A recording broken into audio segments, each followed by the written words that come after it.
Hello, Renee Flavant here. You guys, coming off Friday's video about resisting the hoover made me think about how the smear campaign is something that can be 100% used as a tool by the narcissist to make you answer them. They're going to talk about you bad to everybody that'll listen to try to infuse some kind of reaction. And to make sure, of course, the reason they always smear is to make sure that they're never blamed for anything. Let's get into this, okay? We've discussed before how the narcissist is setting up people the whole time to be able to turn to now that you're broken up, you've instituted no contact, they've hoovered you, you've resisted. Guess what? That cousin that he got chummy with, the friend he went golfing with, the parent they had lunch with, all those numbers are in their phone. Hey, how you doing? Yeah, and they'll smear you in all kinds of ways, and they'll even disguise it as a loving gesture. I'm so worried about her. You know how crazy she can get. You remember that birthday party where they made you crazy on purpose in front of this person so that now they can turn to that and say, you remember how crazy she got? They screamed something to you before you walked through the door and your cousin caught you acting nuts, or your friend or your parent or whoever. So now they're saying, she's crazy. Well, let me just tell you what happened. Now they're going to give their narrative. Now their narrative is full of lies. Their narrative is negatively slanted against you and positively slanted towards them. They can't take responsibility for the demise of anything, whether it's a friendship, business partnership, romantic partnership. Remember, narcissists come in all forms.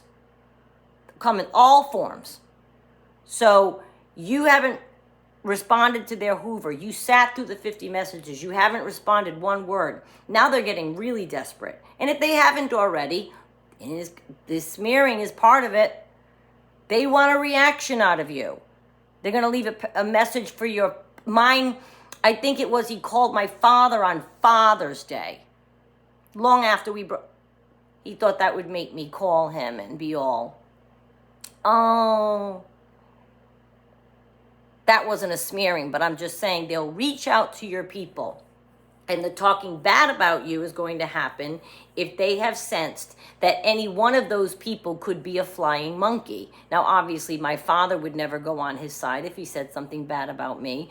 But if we had any friends in common, which we don't, you bet your sweet Bippy, he would be telling them all kinds of negative things about me. He did it in front of me. He would take me to friends of his, and he had them all thinking I was crazy. He would say it right there. She's crazy. Don't listen to her. So what do you think they got an earful after we broke up? That I was crazy. It was all my fault. It's impossible to be with me because I'm insane. Yeah, okay. And they're going to do the same to you. And I want you prepared because, as we're going to talk about Wednesday, the level of cruelty in smearing can absolutely break you down. It can absolutely break you down and make you want to talk to them, make you want to plead your case again, make you want to defending your position to the people that they're talking to. We'll get into that Wednesday. You have every right to do that. Some people say don't even bother. I can't not bother. There's no way I could never not state my case. I'm too verbose. I'm too out there. I'm too aggressive. There's absolutely, if somebody's saying lies about me, I'm going to find a way to make my truth be at least stated. You may lose some people. Those are called the flying monkeys. They'll go with the narcissist. But some of them come back, find their way back to you. And that would be a time that you have to decide in your heart how it went down. If somebody came to my door hat in hand, I always say I would listen to what they had to say. Not the narcissist, but like a flying monkey. I've had people return and say, wow, I had no idea how right you were about that person. Or I had no idea how toxic that person was. Je m'excuse for ever listening to them. I've had that happen. But they're trying to break you down in any way they can. So the 50 messages they left you over the weekend say, half of them are love bombing and half of them are abusive, name calling, saying every negative thing to you in the book to trigger you to call them back. That's what they're trying to do. None of that worked. Okay, onward to the next. They're going to talk about you to this person, and this person. Now you start getting phone calls from your cousin, from your friend. Oh, they said you did that. What? What does that make you want to do? hang up with your cousin and dial your narcissist so you can scream at them for telling something negative about you. Don't fall for it. No. It's frustrating. It's another difficult hurdle to get through when you are leaving a narcissist. And again, this could be a narcissist in any caliber: business partner, family, friend, romantic. They all have the same MO. Talking bad about you behind your back, trying to corral people that are in your world to be in theirs, especially when there's a split now, because now they can't be held responsible. All the blame has to be on you. So the narcissist is going to point the finger at you, and hopefully you'll take the blame and not come back at them. What I would concern yourself with is, again, you want to state your case to your people, that's one thing. I would not concern yourself with the narcissist and fall for this as a trick to make you ring them. Why? So you can yell at them? How about just assume they are lower than the standard of the average human? Because in my opinion, talking bad about somebody behind their back, that's bullying. And as you may catch on, that's a hot button of mine. Always has been. That's why I sunk my teeth into this issue so hard when it first came up. Bullying has been a hot button of mine for 25 years, 30, forever. I don't get it. I'll never get it. And it just incenses me. So don't concern yourself with the bully who's talking about you behind your back. You want to make reparations and try to fix what they're trying to break with your people. Again, you have every right. But I wouldn't break down and call them. All they're going to do is go, ha! In their mind, ha! Made you call. Okay, bye. Okay, bye. Thanks for ringing me, bye. And the narcissist is done with you when they hang up the phone. Ha ha, made you call. They could even be that cruel. I knew I could make you call. I knew I could make you call, but I don't really have anything to say to you. It was all malarkey. Have a good life. Think of how you'd feel after that. Think of how you feel after that. They will say anything and do anything to make you call them during a hoover. They will say anything.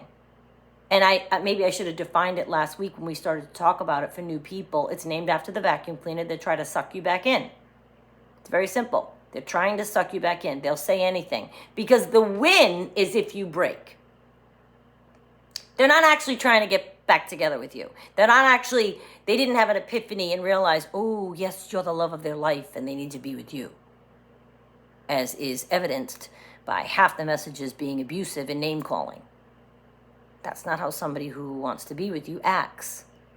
As is evidenced by their behavior and how deplorable it can be. That's not how somebody who loves you and wants to be with you acts. Everything they do is based on dysfunction. They didn't change in the 6 months that you've not seen them, or the 6 weeks, or the 6 days, or the 6 hours. You think they had some epiphany. They're bored. They're in a fight with new supply. They're trying to see if you can feed their ego again. Their ego is trying to see if they can get you to feed their ego again. They're trying to see if you'll be available. And nothing is working, so they're going to talk about you behind your back, and hopefully that'll incite you and get you mad enough that you'll call them. And it covers the basis of they won't take blame or responsibility, so they don't need to look at these people and feel like they broke their person. I didn't break her. She's crazy. You saw how that was, right? I just loved her so much. I would have done anything for her. I would have done it. Oh, they'll lay on that to your people, the love bombing you to them, and then they'll throw in the insults as soon as they can. Well, let me just tell you. Now they're on their side. They trust them. They're being nice about you. What happened? Tell me. Well, let me just tell you, this is what happened. And boom, they come out with their story. You know it's not the truth. And you know it's not going to match yours. You guys, it's really a cruel step of a person to talk behind someone's back without them being there to defend themselves. And you know what? I really, really, really want to say to you, the person who listens and allows themselves to be influenced by a narcissist talking bad about the back of someone, they tell that person that they love them to their face. Shame on them for listening. If somebody came to me to talk about somebody that I love, I'd put the stop on it, first of all. And second of all, I would say, let's call them right now with what you're saying and see what they would have to say about that. If this is that important to you to discuss. Like, talking bad about somebody behind their back, to me, that's bullying. It makes no sense. And how the person can believe them. You're just going to take their word for it? There's a whole other side to the story. Many times people just take the narcissist's word for it. Don't let the murmurs and such make you call them. They're talking to people in your life. I know it's easier said than done, but let it go. You know when that'll stop? When they stop talking to people in your life? That'll stop when eventually the narcissist moves on to someone else's nest. And then they'll start, working on that family and that group of friends. And they will eventually leave your group alone. Now, what do you do with the remaining group that went with them, flying monkeys? They were mean to you and they believe the narcissist. Well, we're going to talk about that in the next video because you have every right to defend yourself and state your case. Some of them return, some of them don't, those flying monkeys. It just depends on what kind of person they are, I guess. But I don't want you guys breaking down if they are trying yet this as another tactic to try to make you break down during the hoover. Don't do it. Don't fall for it.